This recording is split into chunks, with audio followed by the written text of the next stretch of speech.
జ్యోతిశాస్త్రరీత్యా ద్వాదశ రాశుల్లో మొట్టమొదటి రాశి అయినటువంటి మేషరాశి మిత్రులారా, సరే ప్రభుత్వ ఉద్యోగంలోకి తీసుకుంటే ప్రయత్నిస్తున్న వారికి అన్ఎక్స్పెక్టెడ్ కాల్స్ ఆర్ నోటిఫికేషన్స్ వస్తాయి. ఐటీ సాఫ్ట్వేర్లో ఉన్న వారికి onsite change or role change వచ్చే అవకాశాలు ఉన్నాయి. ప్రైవేట్ ఉద్యోగాల్లో స్త్రీ పురుషులు ఎవరికైనా కూడా బాస్ ప్రెషర్ పెరుగుతూ ఉంటుంది. సహోద్యోగులతో మాట్లాడేటప్పుడు జాగ్రత్త, చిన్న మాట పెద్ద సమస్య అవుతుంది. మే 18 తర్వాత మీకు ఒక లైఫ్ చేంజింగ్ ఆపర్చునిటీస్ వచ్చే అవకాశాలు బాగా ఉన్నాయి ఉద్యోగస్తులకి. ఇక రియల్ ఎస్టేట్కి వచ్చేటప్పటికీ ల్యాండ్ ప్రాపర్టీస్ కొనుగోళ్లలో మిశ్రమమైనటువంటి ఫలితాలు ఉన్నాయని చెప్పచ్చు. పాత ప్రాపర్టీ సేల్స్ డిలే అయ్యే అవకాశాలు ఉన్నాయి. హౌస్ కన్స్ట్రక్షన్స్ ప్రారంభించే అవకాశాలు ఉన్నాయి మీ సొంతంగా కూడాను. ఇంకా వ్యాపారంలోకి వచ్చేటప్పటికి కొత్త పార్ట్నర్షిప్ వస్తుంది.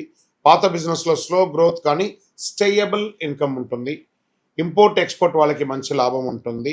మీ దగ్గరికి వచ్చిన ప్రతి డీల్ యాక్సెప్ట్ చేయొద్దు, ఒకటి మీ ఫ్యూచర్ని మారుస్తుంది. ప్రయత్నం చేసుకోండి. ఇంకా ప్రేమికులు కొంచెం జాగ్రత్తగా ఒకరి పట్ల ఒక నమ్మకంతో ఉండండి, ఈగోకి వెళ్ళకండి. దంపతుల మధ్య చిన్న చిన్న మిస్అండర్స్టాండింగ్ ఉన్నా కూర్చొని మాట్లాడితే అన్నీ సెట్ అయిపోతుంది. బాండింగ్ పెరుగుతుంది కూడా. ఈగో వల్ల సంబంధాలు చెడిపోయే అవకాశాలు. అందులో తీసేసేయండి, జస్ట్ గో, అన్నీ సెట్ అయిపోతుంది. విద్యలో స్టూడెంట్స్ కాస్త ఫోకస్ బాగా పెట్టాలి. కాంపిటేటివ్ ఎగ్జామ్స్లో మంచి అవకాశాలు ఉన్నాయి. విదేశాల్లో వెళ్ళి చదవాలనుకున్న వాళ్ళకి మంచి యూనివర్సిటీని సెర్చ్ చేయండి. తర్వాత అందరి దగ్గర ఒపీనియన్ తీసుకొని చేయండి. ఇంకా వ్యవసాయదారులకి పంటలు అద్భుతంగా ఉన్నాయి. కొంత నీటి సమస్య ఉంటుంది. ఫెర్టిలైజర్స్ ఖర్చులు కొంచెం పెరిగే అవకాశాలు ఉంటాయి, జాగ్రత్త పడండి. ఇంకా సంతాన యోగంలో మీ యొక్క పిల్లలకి చదువుల నిమిత్తం కానీ లేదా వాళ్ళకి కావాల్సినటువంటి ఏర్పాట్లు కానీ ఖర్చు వచ్చే సమయం కూడా ఇది గట్టిగా కూడా చెప్పచ్చు.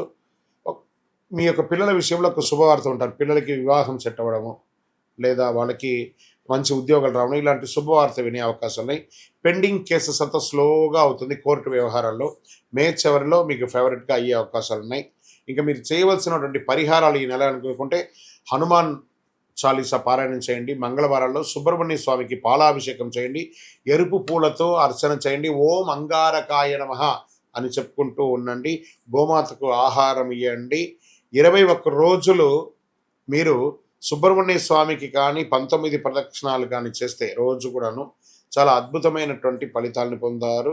మేషరాశి వారికి ఈ యొక్క మే నెల ఒక టర్నింగ్ పాయింట్ మంత్గా కూడా చెప్పచ్చు. గురుగారు, ఒక శక్తివంతమైనటువంటి ఆధ్యాత్మికమైనటువంటి వస్తువు మాకేమైనా మా జీవితానికి ఏమైనా ఇస్తున్నాడంటే అతి శక్తివంతమైనటువంటి ఒక 48 రోజులు పూజ చేస్తున్నటువంటి సుదర్శన చండీ హోమాదులు చేసి సుబ్రహ్మణ్య భుజంగం చేసి పారాయణంతో ల్యాబ్ టెస్ట్ చేసి సిద్ధంగా ఉన్నటువంటి కరుంగాలి మాల. ఇది కావలసిన వాళ్ళు మాకు వాట్సాప్ చేసి కాల్ చేసి మాతో మాట్లాడిన తర్వాత పొందండి.